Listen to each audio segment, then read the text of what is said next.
Hello, and welcome to The Appetite, a podcast brought to you by Opal Food and Body Wisdom, an eating disorder treatment clinic in Seattle, Washington.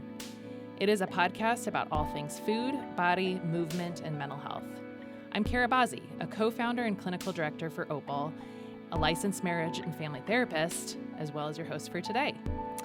So welcome to today's episode. I'm excited to be joined by Nikki Wolf, one of the incredible therapists at Opal.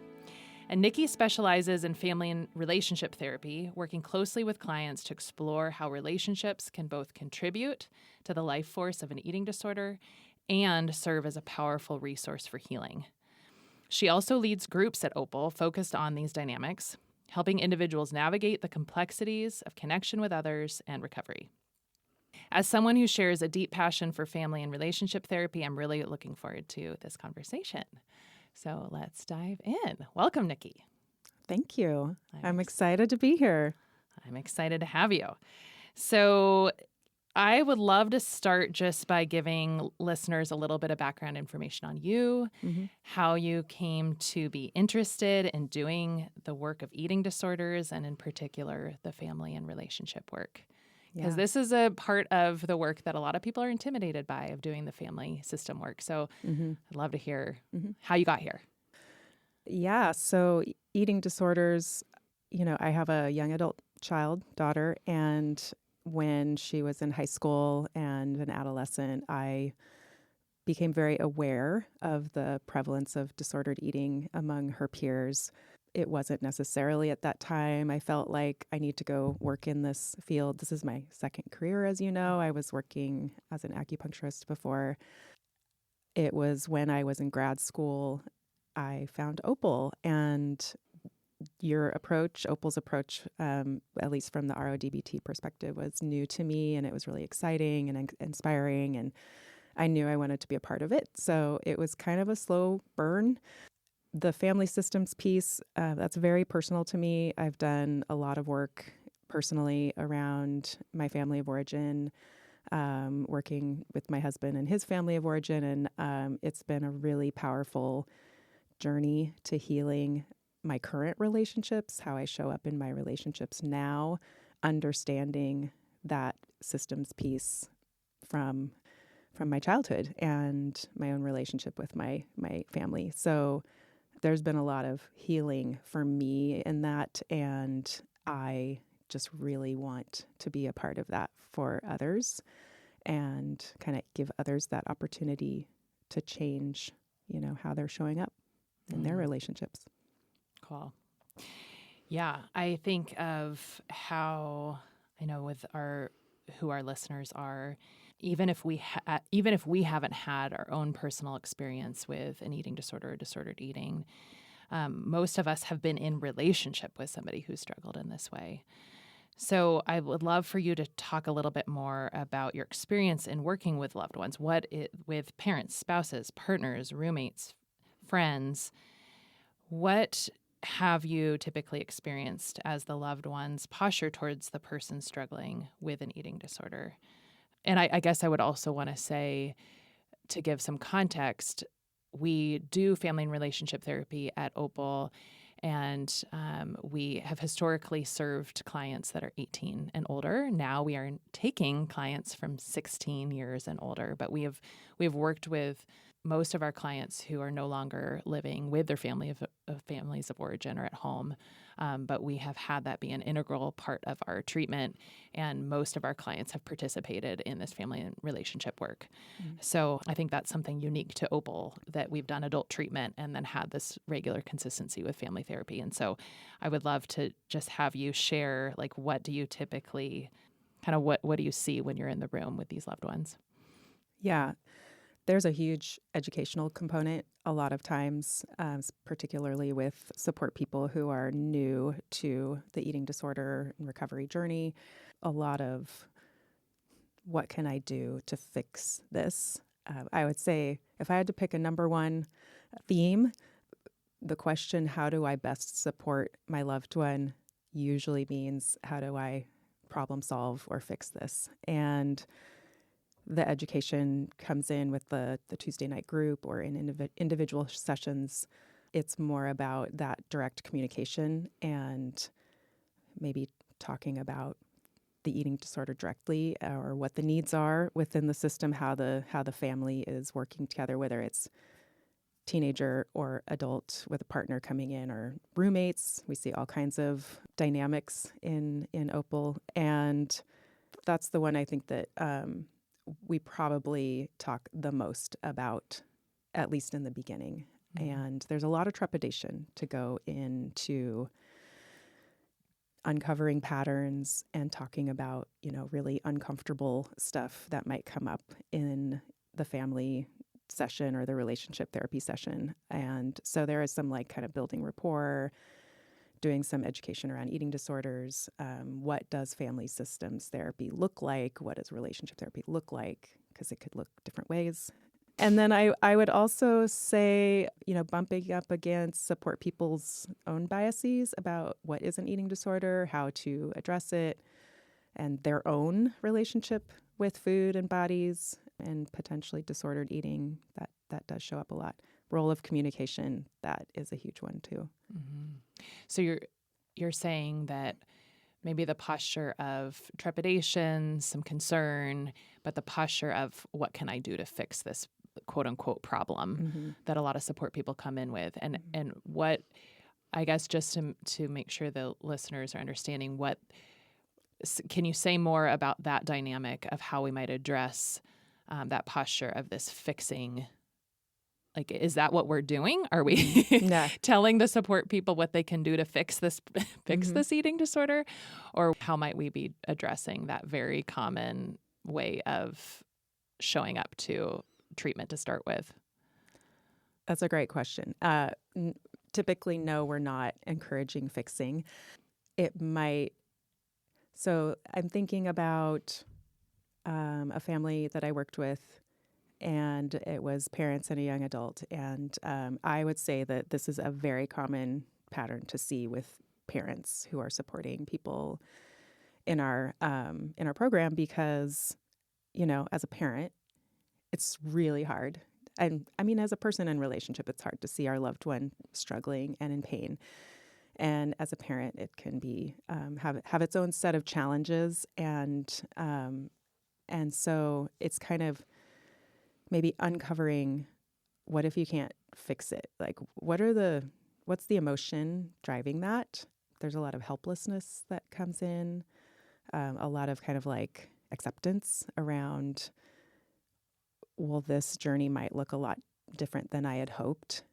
And so wanting, my intent is to dig in to authentic communication around that, and emotional expression, like open expression of emotion. We don't always get there in the time that we have, and that's okay. But maybe introducing a new way of thinking about supporting your loved one might not be about problem solving or fixing or tell me about your day, I want to know everything. It might be, God, that sounds really hard. That's bringing up a lot for me. What do I need to do to care for my own process in this?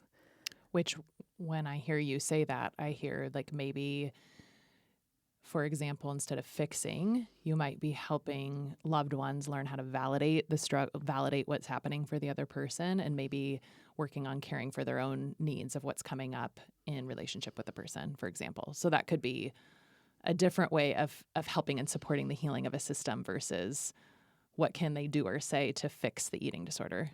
Absolutely. I think the parallel process of learning that support people are doing is really important, and I think it's also very meaningful to the clients who are in treatment, and doing that own learning and examining of self, and potentially getting their own help through therapy or support groups. That's a lot of the feedback we do get in the Tuesday Family Relationship Therapy Support Group, is just how valuable it is for the support people to learn these new ways of being in relationship and practice it, and potentially get closer to their loved one. it makes me think of what so often happens in family therapy or family and relationship therapy is the loved ones might come in with a certain idea or expectation of what the work could look like, and it's not matching what that is. Yeah. And some systems might feel resistant to that difference or welcome it, be open, flexible. But I just think of, it's often not where people might think the starting point is, that it goes in a different direction of what the quote unquote actual work of healing could be within that system. Yeah. I mean, the thinking, sometimes they'll come into the session and it's very heady, like, let's logistically talk about this, very rational, but it's like your loved one has an emotional need that's not being met. And so how can we start to communicate about that? So it's also not just about the client that's in our program.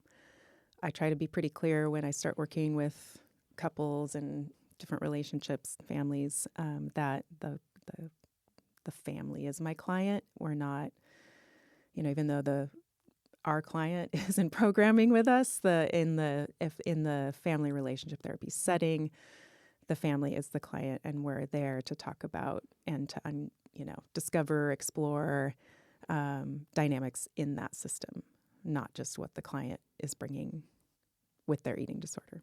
Yeah. And maybe we could talk a little bit about, I know you touched on this, but what are other things that we might be addressing in those systems, in those sessions? Because what we're kind of addressing in those patterns in the system. And I know when I've been in that role of family and relationship therapist, I'm kind of looking for common or patterns that these relationships have been kind of stuck in, and looking for ways to disrupt and to experiment and try things new. And often it lands in the realm of communication, expression of feelings, and what other things. Like I think of what we just said earlier, like the validation, like teaching people the skills of listening. Again, not fixing. So that might be, we sometimes bring in this skill we call the move skill, which is about learning how to slow down, listen, validate, and empathize, and really give people full turn to be able to do that in the moment of a heated conflict. And then take turns doing it and really slowing someone down to try something different. And oftentimes the family therapist can be so useful because we can disrupt these patterns and kind of give a time out and try something different. So what else would you say, kind of in that vein, are things that you're doing in the room that would be common things you're disrupting or introducing that these relationships hadn't experienced yet? Or I mean, everything you just said about disrupting, I'm like, yes, I do that. That's my primary goal. And I would say when there's a lot of trauma in either with one person in the room or both people in the room, there's something that happens when conflict starts or disagreement or an argument that tends to happen over and over again, where I've seen clients kind of revert back to like their wounded self or the trauma self. And so we might be, I would say observation is my main job. I'm observing what's happening. I actually really like it when I can see a dynamic play out, because then I can say, okay, this is what I saw. And it might be like, did you notice that your partner shut down when you said this? And so it's noticing, bringing attention to things that they can't be aware of in the moment because they're in the pattern. And I like the disrupting, say, if you're relating to your partner and they are in their trauma self or wounded self, there's no conversation to be had in that moment, right? So I know I'm actually thinking of a specific couple I worked with where that was really useful.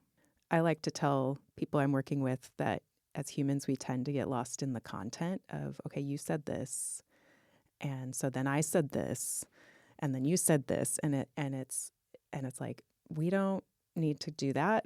What are you feeling? What did it feel like when the other person said the thing? And like getting into the hurt that's happening or the story behind it, because what's said is kind of irrelevant at the end of the day when the reactions are happening. You know, our next response comes from the reaction that we're experiencing from hearing the thing. Mm-hmm. Right. So yeah, seeing the pattern in this case that you're describing, helping illuminate something that's like deeper, that's getting missed by what is the emotion underneath, so that there can be maybe more understanding, more connection, more vulnerability. Yeah, and or even just stopping this cycle that is making each person feel like they're not being heard. It's like, okay, well, they can't hear you right now because they're in their trauma response. So being able to recognize that and say, this isn't a conversation we can have right now. Let's try again later when we're both more present. Because I think not feeling heard, not feeling seen, these are big themes that come up as well.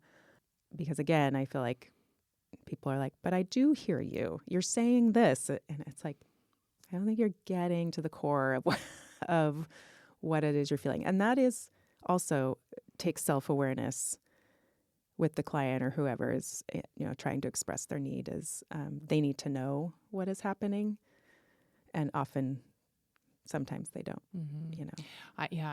I've experienced this a lot in family work and I just think this is a normal human pattern when two people care deeply about something and they're just clamoring to be heard and they're talking over each other and they're focused on what they want, what they need, and the other person's focused on what they want and they need. Both people are missing each other. And so those are very powerful moments in family sessions where a provider can, again, slow them down, give each person space and the skills for the listener to really hear the other person and know that they're going to have their turn. Because I think that is often what, we all kind of just want to be paid attention to and understood. So that is, I think that I can think of many moments in sessions where that's where what I might be doing with relationships in the room. I also wanted to add to the thing you said about being kind of in trauma response. I think also when we're in just heightened emotion. So if we're in an arousal zone, like we think about, if somebody's in the red with their anger, or if they're kind of just in such an arousal zone that they can't listen, like, again, we can reflect that back of what's happening and pause that moment and not keep the conversation going. And oftentimes that's when people say more hurtful things that they don't even mean, and create more distress in the dynamic than is needed because they're in this state of in this physiological state that they're not going to be effective communicators. So we can kind of point that out and help them slow that down and then actually feel that in a room so that they can take that away in their, the week ahead where they're at home or in a different space to practice something different. Yeah, I like the slowing down and curiosity. I read a lot of nonverbal cues too. And that, that happens in the larger group setting too, leading groups. But I can think of some families with young adults and parents I've worked with where I notice, one parent is talking and the young adult is over there making faces and so I'm kind of like, oh, hey, what? I'm noticing a thing. What is that? What's going on? And that's something that they're not asked, right? Because, and I'm going to say I'm not great at that myself with my own kid, but it's different when you're facilitating other people. But giving space and noticing and allowing them to then, explain, well, like you're falling into lecture mode or, like that something's missing. Right. And that reminds me of what you said earlier about being an observer. Like you're able, because we're removed from the emotional place of that relational system, we can see there is just a little bit easier to see kind of what is playing out in a room. Sometimes we get involved in the dynamic and we get emotionally kind of pulled. So that's another interesting piece about being in this role as therapist. Yeah. So yeah. Another pattern or another way I see us as in our role as family and relationship therapists is that of interpreter. So again, that observational step and then kind of helping navigate different temperaments in the room, different human beings. And maybe sometimes things get lost in translation. And we might be able to have, again, a little bit more of a removed perspective to help maybe interpret on behalf of different types of people, different temperaments, et cetera. I don't know if you have anything you'd want to say around that, but I feel like that is another place of something we're offering in the family and relationship space. Yeah, we're not in it. We're not in the dynamic. So I just find, like, why wouldn't you want someone else I'm the family and relationship therapist, but like, why wouldn't you want someone else to be on the outside? It can be validating for some, and sometimes people do feel called out, and that does come up. And I would say that it's not typically just one person being called out all the time, but different people can be in the system, can be called out. And I, that's okay. But let's go to that, because I think that there is particular energy around the parent-child dynamic. And I think partially because of what you're saying is generally, I think, especially when your kid is suffering with an eating disorder, often a parent is going to be concerned about being blamed for it. And they could feel a lot of guilt, either a lot of guilt and feel really kind of tender about it, or very defended and not want to feel responsibility. But there can be a lot of energy around this whole blame thing. So I'd love for you to be able to speak about your experience with that around that particular dynamic. Yeah. How do you navigate it in a session when you notice that a parent is really sensitive around the blame of whose responsibility is it? Yeah, I think that what I'm trying to do, and I will communicate this with people when I feel like maybe when I sense that there is some of that happening, is we're not here to blame, but what we want to do is bring these patterns out into the open. And when we think of, from like a Bowen framework, it's about shining a light on the patterns and how we are perpetuating and contributing to them. So not placing blame necessarily, but often, some of these patterns are generational, and the parent is learning from their parent or their systems and so on. So I have had that feeling in sessions where, okay, I'm getting a sense that the parent is feeling like there's a lot of blame being put on them, and try to kind of back it up a little bit and explain this is the intention behind that, and I understand it feels uncomfortable, and there is a part you're playing, but we're not going to solely blame one person or, two people, our caretakers.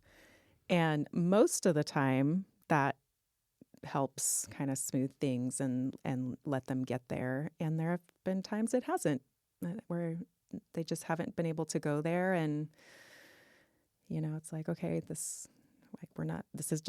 they're not ready to do that right now, and we can't force them into it. So then it's kind of about turning to the client.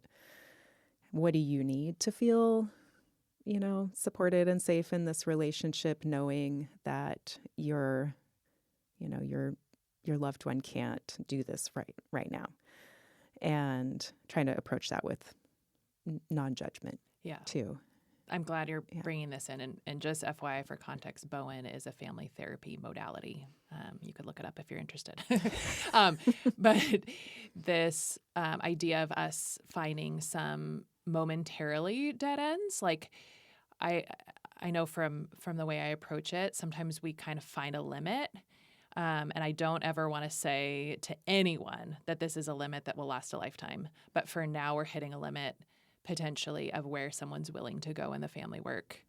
And like you said, with non-judgment of it just is what it is. And now how do you want to, where do we want to, how do we want to approach this? And that happens all the time where we might kind of bump up against somebody's limit. Yeah. And one thing I do like to talk to support people and clients about is, hey, you're in a higher level of care program right now, and you're here every day getting this all day. And your support person is maybe once a week, maybe twice a week if they're also going to the group and doing sessions, and possibly more if they're really motivated to do their own self-learning. But the rate of learning and adjustment is not going to be equal. So just reminding people, like, they're trying to do it, and it's going to be a slower process than what you are experiencing here in this program, and it just has to be that way. Yeah. And yeah, I'm again glad you're saying that, because I think that when we explicitly say that to the loved ones and the clients together, I just think there's something really like relieving and leveling about it, because it is true. And it's just naming what's true. And I think that's really important just from an expectation standpoint, that we're working with something lopsided. And that I just, again, think that's very kind to be explicit about to the system. Yeah. Because often our clients want the loved one to just be right up there with them and doing the work at the same rate and the same intensity. And it's just not going to happen. No. Yeah. And also that sometimes, the clients are having a hard time with buy-in around what we're, how we're reframing food and bodies and all of that. And that takes time, even when they're in 10-hour programming. And so, kind of think about, well, if they're only getting this once a week in this group, and they've had decades of this messaging and this conditioning, then, it's going to be a little bit more of a process for them and they might never really get to that. Right. Let's kind of maybe jump to that around sort of the ways we're opening up systems for change, the ways we're opening up for healing. Like we've talked about, changing of communication patterns. We see lots of growth. Let's talk more about the side of acceptance. So the witnessing that we might have, or the work that we might be doing with our clients around being a piece of witnessing what is happening in the system. And again, not maybe acceptance for a lifetime, but acceptance for the moment of this limit, and how we also see that as part of the healing work. Makes me think of, I'll just say briefly myself, like the clients that come and just keep putting their hand on the stove and like keep trying over and over to change something within within somebody that they love. And they just they're not recognizing the limit and how that's not serving them, and that's actually maybe harming them in their recovery. Do you have like an example of that, or do you want to add to what I'm saying, or do you have an example of work you've done where you've kind of, it's been more about witnessing and helping the client kind of come to some acceptance about what they can't get? Yeah. Multiple Yeah. examples come to mind, and the specific examples I'm thinking of are younger clients, younger adult clients, because it's been more of a parental acceptance around, I didn't have the mom I wanted, I didn't have the dad I wanted, and I really just want them to be this way. And maybe we've tried doing the work, and the parent just isn't getting it, the caretaker's just not getting it. And sometimes there's real desire there, like they really want to get it, but they're just where they're at, and they're not always getting it in the way that the child or the client is hoping that they will. And so then there are, sometimes we'll kind of pull back and maybe do some one-on-one work around, what is it that you are needing if you're going to be a participant in this relationship and you want to continue in this relationship. Sometimes there's financial dependence as well, and so there isn't choice around that. And so, hey, how can we, let's explore what it is that will feel like enough right now. And I like what you're saying about this is the limit for now. It is not always the limit. Maybe down the road there will be a different opportunity. And I think opportunity is the word that comes up when I think about doing family relationship work. We're not necessarily creating change, but we're creating an opportunity for change to happen, because the change is by choice. And we're kind of opening this door and saying, here's a chance for your system to evolve. And some folks walk right in and some don't. So, yeah. Mm-hmm. And I would say on the flip side of acceptance is from the caretaker or partner or loved one perspective, particularly around eating disorder and treatment. And there might be acceptance of this might not look how I hope it looks, right? I do see a fair amount of parents that are kind of like cheerleaders, and they're like, you got this, and you're strong, and you're smart, and just plow through it, and kind of like, let's talk about the reality of, or the possibility. Like, if we even just talk about impossibilities, what if it isn't? What if this isn't done in 8 weeks? What if it isn't done in 3 months? What if your child has to defer school? What if they make that choice? So I think that's a piece that loved ones really, the acceptance around that can be really hard to come to. Mm-hmm.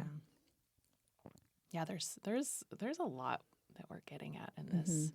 I was thinking when we were talking about that acceptance piece of some of the on the client side where there's this this fantasy.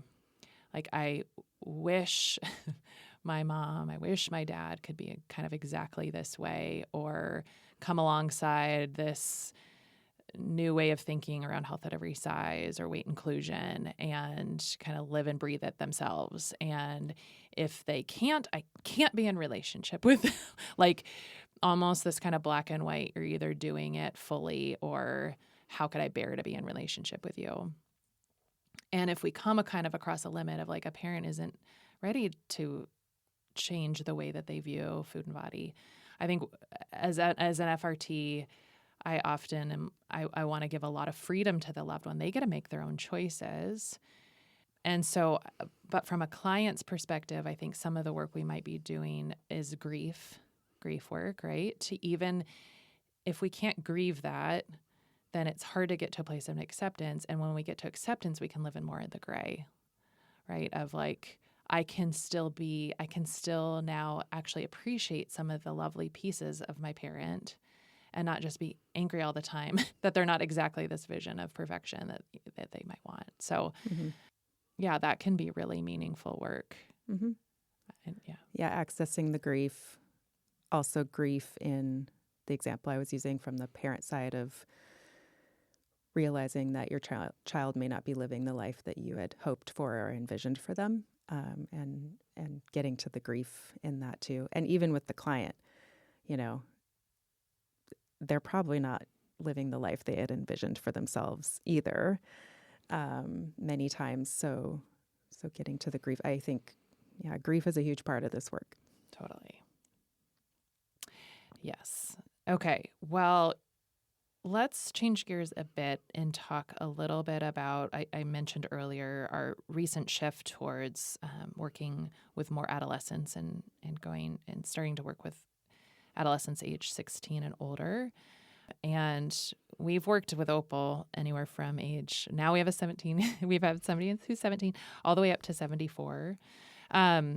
So I'd love to talk about how relationship therapy might change what that could look like through these different developmental stages, because obviously an adolescent isn't their brain is developed, they're not fully formed, adults. So, and then all the way up to like 74 and thinking about end of life, the back more in an end of life type of approaching that stage.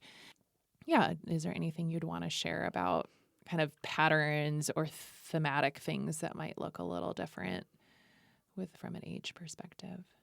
Yeah, I mean, I love working with all systems, but I feel like I have a special place for families of young adults, particularly those who are preparing for launch or mid-launch.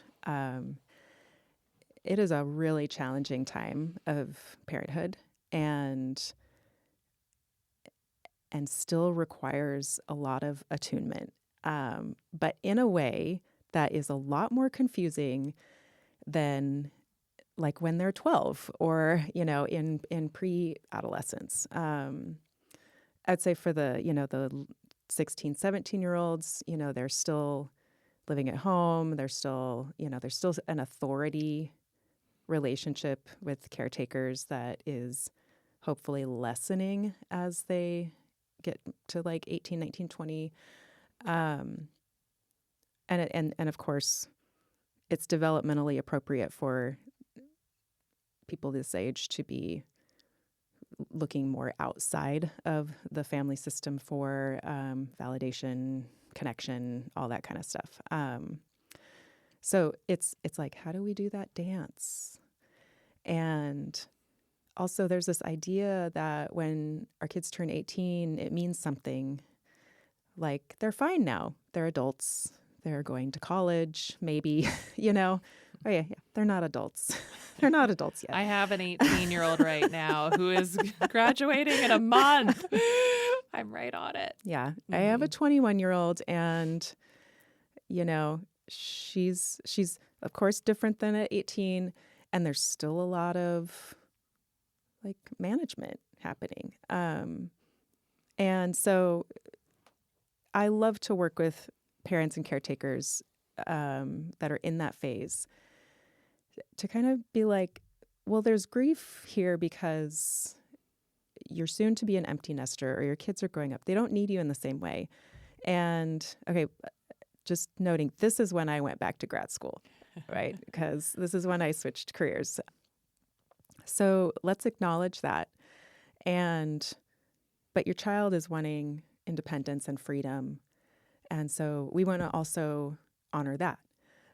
I think the young adults sometimes are kind of like, I just want them to leave me, stop texting. So stop it. And I'm like, hey, they're not going to stop caring just because you're turning 18. Like they have needs too. So working in that system to find the balance, and maybe it changes, week to week, but having that line of communication open in a way that works for both people. So, and there's an eating disorder involved, and right? there's an eating disorder. Like I'm even mentioning the eating right. disorder. Yeah. So then there's that. Yeah. And I think that with the younger clients, having the eating disorder component too, there is kind of more of the parental control, parental authority, but we're still like walking that line of they are going to be launching soon, if that's their vision, if that's what everybody's hoping for. And so how are we going to do that? And it's challenging, and I really like doing that, and I don't think that there is a lot of focus on that piece of it, is of like, both things are true and valid. And I've heard from some caretakers, that there is talking about acceptance and grief, of like realizing there's a point where they just have to let go of any control or expectation and realize that your kid's going to live your life, and hopefully they're just doing the best they can, and you don't want them suffering and struggling. And if they are, there's only so much you can do to change that for them. So that's the younger folks. And maybe I'd add in that or ask a question like for parents that are going through that launching phase or the young adult side, and then their kid has an eating disorder. I think the intuition would be like, I need to do, I now I'm getting more involved again because they are sick, they are ill, they need help. I'm their parent. I care. Of course, I care deeply about my child who is suffering. And yet they're still in that stage. And I think that is just like this weird, it's already so layered if somebody is quote unquote well and launching, because obviously they still need things. Like my daughter still needs things. They're not fully independent.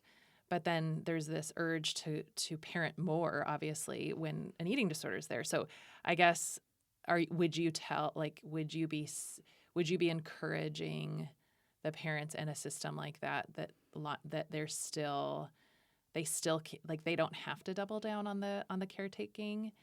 Yeah, I mean, I actually see this not even with just the minor clients, but clients who are young adult and have been in adolescent treatment, where there's a heavy focus on parent involvement and support. And parents are essentially controlling, they're in charge of the food and all the care at home. And then they turn 18 and they come to adult treatment. And we're like, guess what? We don't have to tell you stuff anymore. And that is really, really, really hard. So sorry, I forgot your question. I don't know where I was going. Yeah, I was just curious, like if you would basically say you don't double down, like there is still part of letting go and working through a launch, and there's like it just would be it seems so confusing for a parent of how do I navigate that? Yeah. Like, am I just letting my child flounder as they're off in college? Mm-hmm. Do they just need to be home and nurtured by me 24/7? Like, I think it's sort of like there's still maybe a doubling down for a period of time. And then the work is gradually handing it back to the client. And then, we are here to help you if you need help. Like if they get to the point where they go through treatment and they're feeling well enough to go off to college, and then they go to college and they tank. It's being available, we're here to help you. We will be there. We're going to check in, maybe that's the agreement that we're trying to come to, is how much of your parents' attention is feeling like enough or too much. And from the caretaker's end, like how much and response do you need from your loved one, from your kid, to know that they're okay. And so coming to that agreement. And I think that many parents do want that launch to happen and for their, obviously for their child to be well to do it. And maybe talking about, well, what does well look like to you? And what if they're like recovered enough in the moment, right? Or they're, maybe they could use more treatment, but they're choosing to not defer school or go to school. So how are we going to kind of address that? So yeah, right now there are, because we get so many kind of 18 to 25 year old clients, there are many kind of like cycling through my head right now, including younger, and things that, we've focused on with them. And I would say that more often than not, the caretaker's desire is for their child to be launching, and trying to get to a place where they feel stable enough that can happen safely. And like you said, that negotiation, there isn't one way of doing that negotiation. It's going to look so different for any kid and parent system. There isn't one that how much support is the family system giving? So varying depending on, the unique individuals at play. And I would also say a thing that comes up frequently is the support that a parent gives or support a loved one gives isn't static. It's going to change. Like what the loved one needs can change. So, week to week, day to day. And so we always get what can I do to support? What can I do to help? And there isn't just this program that you do, for the next 2 years. It's ever evolving. It does require a lot of communication. It does require the client, the person struggling with the eating disorder to communicate that to the loved one. You don't have to guess. It's not about reading somebody's mind. It really does. That's what we as providers are helping our clients do, is how to share, connect with what they need and share it with the people in their life so that the loved ones don't have to do all the guesswork. Yeah. That's not helpful.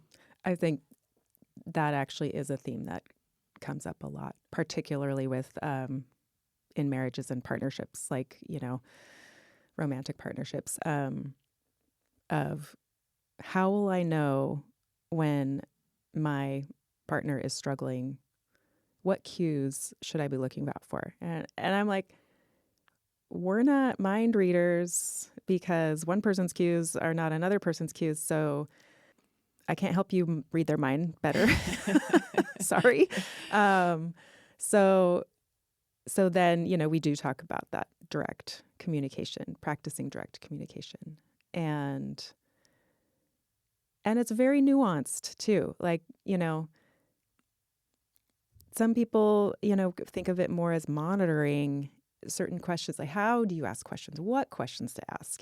Because, hey, don't monitor me. Don't ask me questions about my food. Don't ask me questions about this. How much am I eating? And there are other people who are like, yeah, will you ask me questions about my food? And so there isn't just that one. No, one size does not fit all. Yeah. Yeah. So that's a thing we talk about a lot in the support group, is because they're like, how do I know when what are the red flags? And we have to say, well, I don't know what your person's red flags are. They know, and hopefully are talking about that before they discharge. Totally. And maybe you could ask them. Why don't you ask them directly? Yep. And they may share and they may not. So. Right. That's so true. Yeah. Are there any other, I know we've been talking about more that launching stage. Was there anything you did want to say about other life stages? Yeah, I do. I think my approach later in life, some people still do work with caretakers, parents, and family of origin. But I'm thinking of some couples, that I've worked with where we're talking a lot about family of origin stuff. What have we learned about relationships from our families that we grew up in, and how are we bringing that into this dynamic here? And I know that trauma has played a big role in that as well, trauma experiences. So how is that adding to, dynamics that are coming up and patterns that are coming up? You mentioned we've had clients up to age 74, and I have worked with older couples, and, the generational influences are very real around diet, body, food. So we may not be completely dismantling that stuff, but, kind of bringing in new ideas and new ways of interacting, communicating. Yeah. Always comes back to that. Communication, yep. Yeah. We could be talking about this all day. It's very fun. We like talking about family therapy. No, I love it. And I'm wondering if there's anything just for now that you'd like to share that's been missing from this conversation. Is there anything you'd want to make sure is kind of in the context of this episode? Yeah, I think maybe I mentioned earlier about the system, and by system I mean whatever family unit or relationship unit. Probably should have said that earlier, but that you're working with, but the unit being the client. And a good family relationship therapist will not collude with either individual within that unit. And I think that's really important, and it's something I try to be really clear about when I start working with people, especially when there are parents involved, because they might want to email me and get information. And so I say, if you have questions, you can email me, or if you have things you want to bring in, you're not really sure how you want to bring them into session, you can let me know. But if you email me about other stuff, I'm going to respond and CC your loved one for transparency and say, this would be a great topic to discuss in our next session. And because we're in a unique situation with the higher level of care, like we're not outpatient providers. And if I were an outpatient provider, I would only be seeing the family once a week. I wouldn't know about other aspects of their care.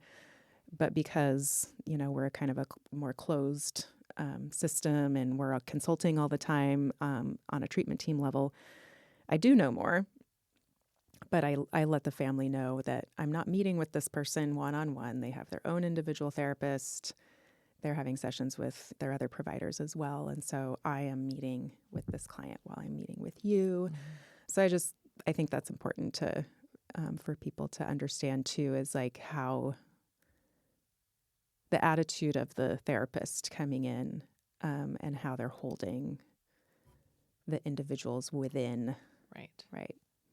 And I'm glad you said that, because it does highlight that we did make that decision from the get-go with Opal to have a separate primary therapist and separated from the family and relationship therapist for that exact point that there would be, that the family and relationship therapist is for everybody in the room. And we can't have like zero bias going in, and we will know a little bit more about the client, but it's really important value of ours to be doing true family therapy, which would be that we are there for each person in the room. And so that's why we set it up structurally to have a different therapist. And that may make us, I know maybe other treatment centers do that as well, but sometimes the treatment centers have the primary therapist be the family therapist, but we chose not to go that direction for that exact reason. So, yeah. Yeah. I mean, for me personally, that would be a really rough line to, because sometimes even now I get information from the team and I'm kind of like, I can't just bring that in. Right. Right. That needs to be brought in by the families. So it can be tricky, but I don't personally feel like it's hard for me. It's just an interesting, addition to what we're doing. Totally. Yeah. Okay, Nikki, if our listeners are interested to learn more about family systems work from this awesome conversation with eating disorders, do you have any resources to point them to? Anything you want to say out loud that we can link in the show notes? Yeah.